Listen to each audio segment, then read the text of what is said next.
భర్తృభావన పొందాను, నీ యందు నాకు విశేషమైనటువంటి ప్రేమ అంకురించింది, నిన్ను నేను ఎత్తుకుపోతాను, నాకు ఆ శక్తి ఉంది, నేను కామరూపిణిని, అనుకున్న రూపాన్ని పొందుతాను, అపారమైనటువంటి బలము నాకుంది, కాబట్టి నిన్ను ఎత్తుకుపోతా, దూరంగా తీసుకుపోతాను, నువ్వు పరిగెత్తక్కర్లా, నిన్ను ఎత్తుకుపోతాను. ఎందుకు? రక్షించుకోవడానికి. ఆ తర్వాత మా అన్నయ్య వస్తాడు, వాళ్ళ సంగతి వదిలి నిద్రపోతున్నారు. ఆమెకి వాళ్ళెవరు ఏమిటి అవన్నీ ఏం తెలియక్కర్లేదు, కానీ వాళ్ళతో ఆయనకి ఏదో అనుబంధం ఉన్నదన్న విషయం మాత్రం తెలుస్తోంది. వాళ్ళని వదిలి ఇప్పుడు వాళ్ళ జోలిందుకు, మా అన్నయ్య వచ్చేస్తాడు, అందుకు తొందరగా వెళ్ళిపోవాలి అంటే ఆమె త్వరంతా ఏమిటంటే ఆయన్ని రక్షించేసుకోవాలి. నేను వాళ్ళ సంగతి వదిలి ముందు మనం వెళ్ళిపోదాం పద అనగానే భీముడు చూశాడు, ఆమె ఎవరో ఆయనకి తెలియదు, కానీ అబ్బా చాలా అందంగా ఉందే అని కూడా అనుకోలేదు. ఇది భీముడు. భీముడేమనుకున్నాడంటే లోపలి మనసుని పరిశీలించాడు. ఎంత చపలైన స్త్రీ ఏమే, ఎవరో తెలీదా, నేను నదరగా కనబడ్డానా, అందుకని ఎత్తుకుపోతుందా, వీళ్ళని వదిలేసి పారిపోనా, పారిపోయి ఈమెతో కలిసి సంతోషంగా విహారం చేయనా అని నన్ను అడుగుతోందా అని ఆయన అన్నాడు. విను బేలా బేలా ఆ పిలుపులో ఉందంటే అసలు నిజంగా ఎక్కడ వెతికి పడతాయో వీళ్ళకి మాటలు. బేలా అంటే నన్ను ఇంతే అనుకున్నావా అనడానికి బేలతనంతో మాట్లాడారు, అర్థం చేసుకోలేక ఏదో మాట్లాడారు. వాళ్ళకి ఏం అర్థం అవుతుంది అన్నప్పుడు జాలితో ఏమంటారంటే బేలతనం అంటారు. విను బేలా ఎట్టి కష్టుడు తన పురుష గుణంబు సెడగా తల్లిని తోబుట్టిన వారి విడిచి రాగంబున చపల స్త్రీ సుఖంబు పొందుని చెప్పుమా. పద్యాలు చిన్నవే కానండి, సముద్రం అంతంత భావాలు చూపించేశారు. ఆయన అక్కడ గంటలు గంటలు మాట్లాడుకునే అవకాశం ఏముంటుందండి, చాలా సూక్ష్మంగా చక్కగా ఎంత పొందికగా మాట్లాడతారో పిలుపులో తెలిసిపోతుంది అసలు.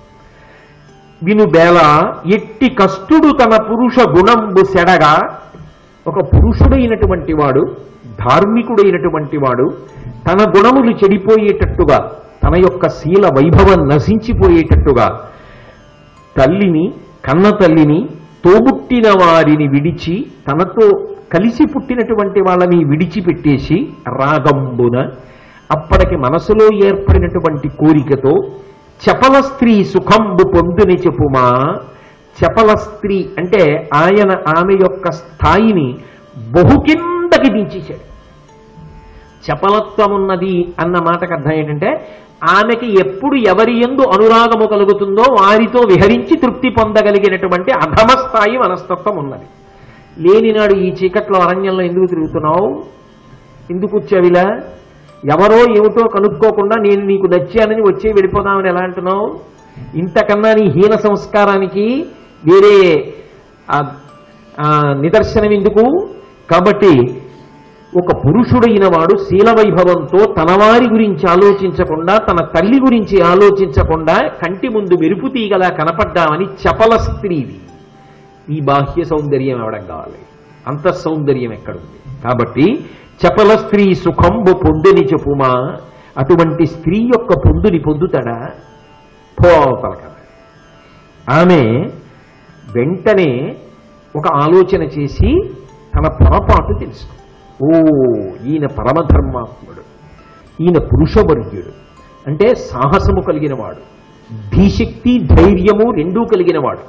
ఇటువంటి వాడితో నేను నువ్వు వచ్చి రక్షిస్తానన్నాను. ఈయన వీళ్ళని కూడా రక్షిస్తే తప్ప తాను రక్షణ పొందడానికి ఇష్టపడడం తెలుసుకోలేకపోయాను అని. నా ఉద్దేశ్యం అది కాదు. నా ఉద్దేశ్యం వీళ్ళని వదిలిపెట్టేసేయి, వచ్చేసేయి, మనిద్దరం వెళ్ళిపోదాం, మనిద్దరం సుఖపడదాం. చపల స్త్రీని కాదు, నేను ధార్మికురాలను.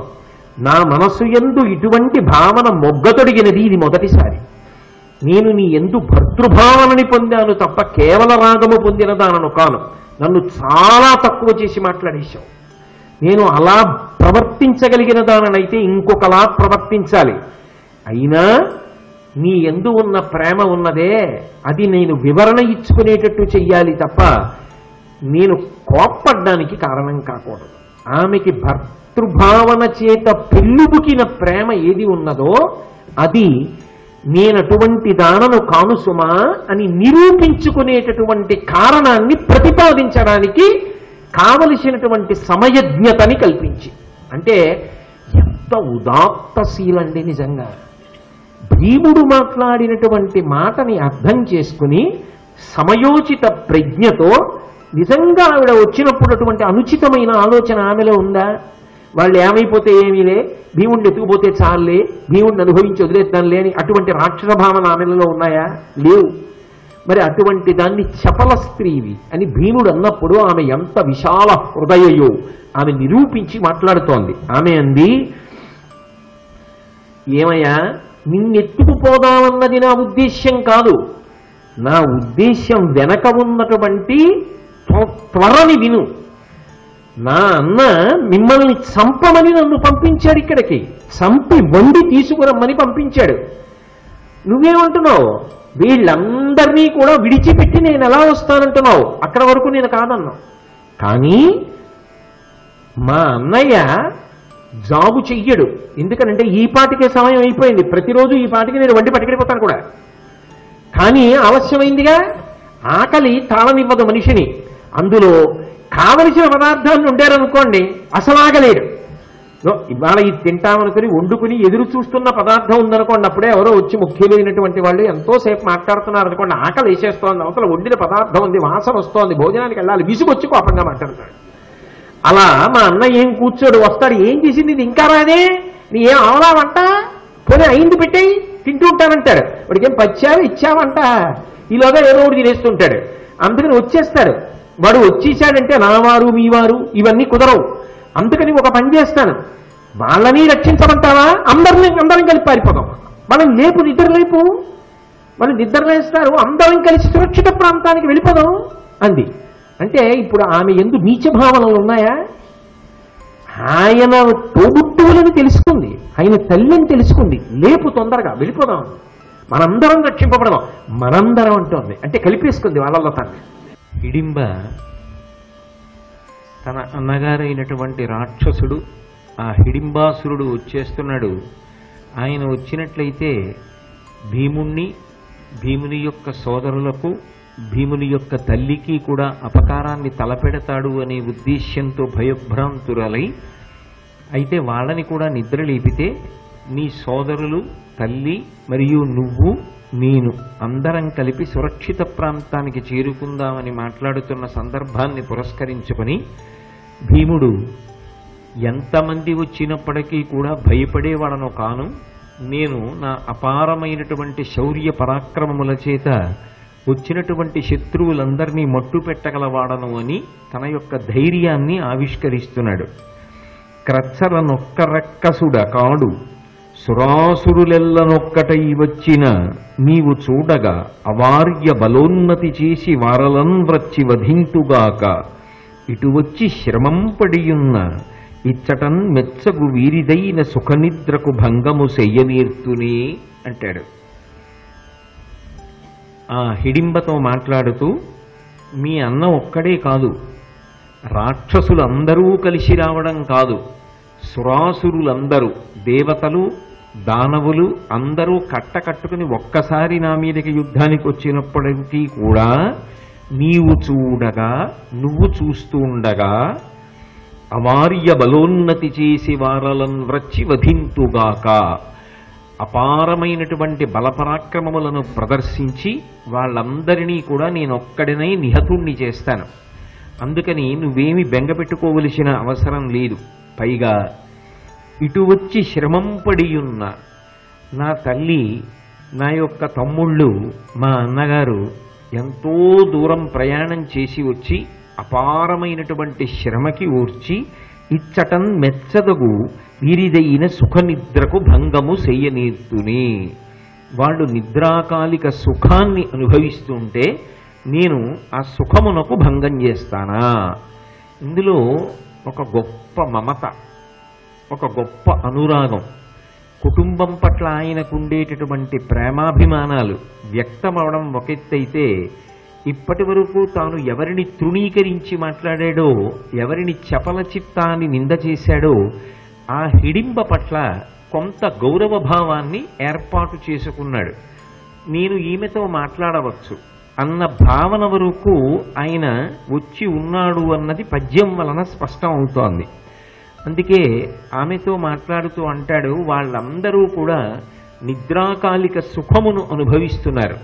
నిద్ర అనేటటువంటిది గొప్ప సుఖస్వరూపం, పరమేశ్వరుడిచ్చినటువంటి మహోత్కృష్టమైనటువంటి అనుగ్రహం. నిజానికి భగవంతుడిచ్చినటువంటి కర్మేంద్రియములు, జ్ఞానేంద్రియములు మనం చేసేటటువంటి అనేక రకములైన వ్యాపారములు అంటే పనుల యందు బడలిపోతాయి. బడలిపోయినప్పుడు రాత్రి మనం పడుకోవడానికి ఏం చేస్తాము, నిద్రపోవడానికి ఏం చేస్తాము అంటే ప్రత్యేకంగా ఇది చేస్తాము అని చెప్పడం సాధ్యం కాదు. శరీరాన్ని ఒక సుఖప్రదమైనటువంటి స్థితిలో పడుకోవడానికి ఏర్పాటు చేస్తామంతే. ఎవరికి ఎంత ఉన్నదో దాన్ని బట్టి వారు సుఖాన్ని ఏర్పాటు చేసుకున్నవారు. ఒకడు చెట్టు కింద పడుకుంటాడు, ఒకడు చూరు కింద పడుకుంటాడు, ఒకడు దోమ కూడా కుట్టకుండా ఏర్పాటు చేసుకుంటాడు. ఇప్పుడు చూడండి వాతావరణం ఎలా ఉంది. ఇటువంటి వాతావరణంలో కూడా ఎక్కడో ఓ చూరి కింద మూడెంకె వేసి ముడిచిపెట్టుకుని నిద్రపోయేటటువంటి జీవులు ఉంటారు. వాళ్ళకి అదే సంతోషం, అదే సుఖం. కొంతమంది పట్టు పరుపుల మీద పడుకునే వాళ్ళు ఉంటారు, వాళ్ళకి అది సుఖం. నిద్రపోవడానికి సంభారములను ఏర్పాటు చేసుకోగలమేమో కానీ నిద్ర పట్టడం మన చేతిలో ఉండదు, అది ఈశ్వర అనుగ్రహం. నిద్ర పట్టిందనుకోండి, మనిషి గొప్ప సుఖాన్ని పొందుతాడు. రాత్రి ఎంత హాయిగా ఉందోనండి, గొప్ప నిద్ర పట్టిందంటాడు. అంతేగాని రాత్రి నిద్ర పట్టేసింది, ఎంత బాధపడ్డానండి ఆ నిద్రలో, నిజంగా అంత నిద్ర పట్టడంలో ఎంత ఇబ్బంది పడిపోయాను అన్నవాడు లోకంలో ఉంటాడా? ఉండడు. నిద్ర సుఖమునకు పర్యాయ పదం, అంత సుఖాన్ని ఇస్తాడు. అందుకే నిద్రాకాలమును ఇచ్చేది ఎవరు అంటే పరమశివుడు. దాన్ని ఆయన చేసేటటువంటి కృత్యములలో స్వల్పకాలిక ప్రళయము అని పిలుస్తారు.